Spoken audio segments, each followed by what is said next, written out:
Welcome to Friday, March 12th, 2021. Well, did anything happen? Anything change overnight? Anything going on that's going to make this storm not come to fruition? No, the storm is staying on track. In fact, we have an amazing agreement on the track of this system. It's getting better figured out. We still have to sort out some smaller details, but this storm is going to happen, folks. It is on the way.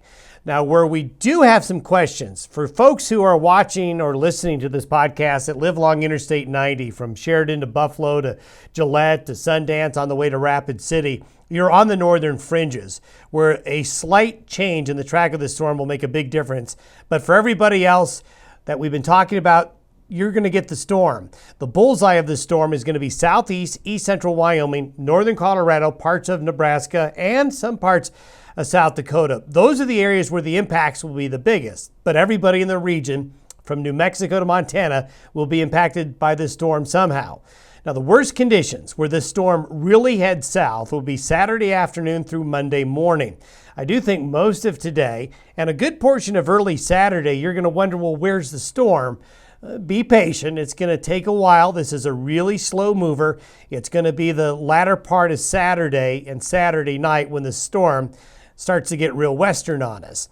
It's going to fall a little short of the 2003 storm, we think, in terms of total snowfall. That 2003 storm's hard to beat, but we'll come close. We're going to have some really impressive snow before this is all said and done. Obviously, the impacts for travel and livestock will be very, very high through Monday. So let's take a look and step things forward in time and see how things evolve. This is where we're going to be by afternoon. The center of the upper level low is going to be just south of Las Vegas, going through the deserts of California, detached from the jet stream. This looks just like what we've seen before. One important feature that I haven't talked about this week is the high in the Gulf of Mexico. That high in the Gulf of Mexico is another reason why this storm isn't moving really fast. It's kind of hitting it. And also the clockwise spin around this high is bringing a southerly wind flow, transporting that high humidity air into the plain states. As we go forward, this is by Saturday afternoon. So this is for this afternoon. This is for tomorrow afternoon. So it finally begins to move, but still is moving fairly slowly. We still have that high in the Gulf of Mexico. We have this low right here that is going to end up scooting this one out by Monday, but you can see it's moving really, really slowly. Now, to zoom in a little bit closer, this is by noon Sunday. So by noon Sunday, most of the computer modeling has the placement of the low just about here, which is just about right around the Lyman, Colorado area. And you can see the counterclockwise spin around this is extremely impressive. You can see all the closed black lines here indicating how steep and well organized the storm system is. When you see all of these circles like this, it looks like a big old ball. You have just circulating winds going right around it from the ground all the way up to past 30,000 feet. We have the Gulf of Mexico wide open. So the transport of higher humidity air is coming into the region. And yes, we're going to have thunderstorms in Kansas, Oklahoma, Texas, and we even expect that there's going to be some rumbles of thunder in this area here. Don't be surprised if you hear some thunder. This will be especially true in east central and southeast Colorado and parts of western Kansas, but even some thunder could get into the Front Range areas. So this is by noon Sunday, and this is when the storm is really going to be organized and really, really strong. This is the forecasted precipitation output by Monday morning. And I want to show you the extent of how powerful and large this storm is in terms of its geographical scale. I mean, it is really, really impressive. And you can see all of the red and orange here. Anywhere you see orange, it's 2 inches or more. The darker reds, you're getting up to 3 to 4 inches of water content with this system. Notice there's kind of a cutoff. South of Interstate 70 in Colorado, there's going to be moisture, but not nearly as much. These little streaky lines like that will be the thunderstorm activity. Now, to zoom in closer to home, you can see these numbers here. The black and white numbers there show the total precipitation in terms of inches in water forecasted by the European model by morning on Monday, by sunrise Monday. So you see the yellow, that's an inch, and you can see the numbers there.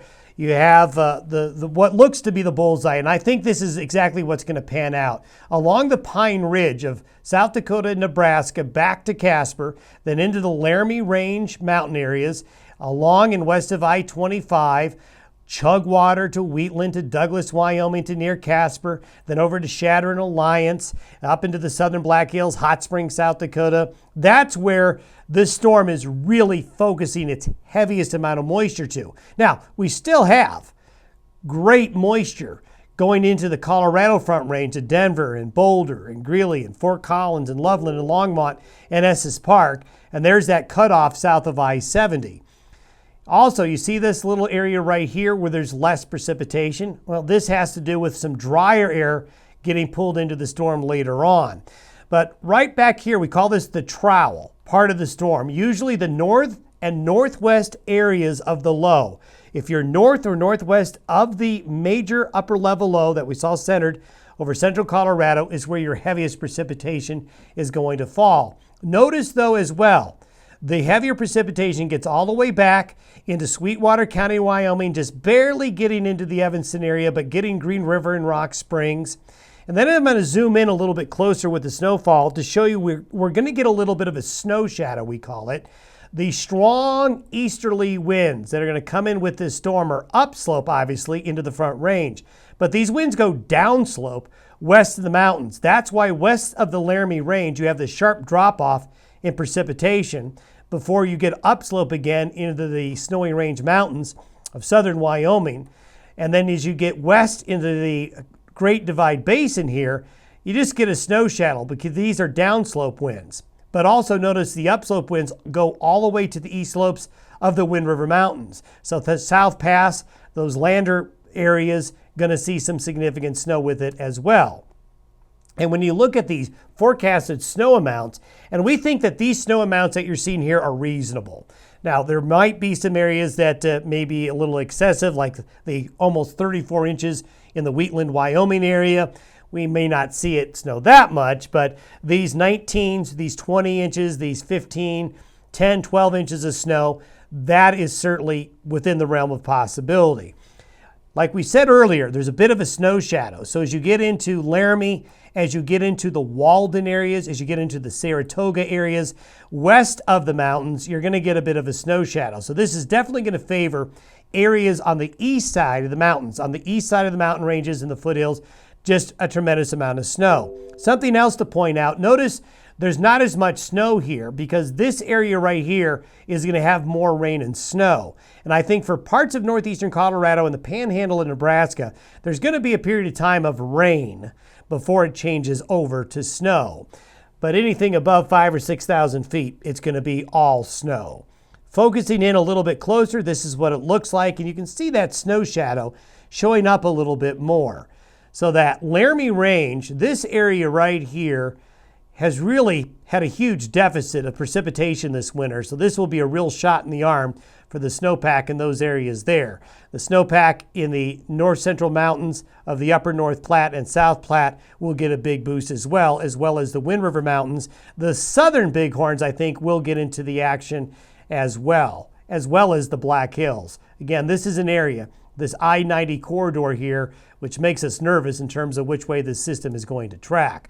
We're going to have wind with it as well. Notice along the Cheyenne area, along the Colorado-Wyoming border into the Panhandle, Nebraska, there's an area of high winds. This will be potentially, and I think likely, a blizzard situation or near blizzard conditions overnight Saturday into early Sunday.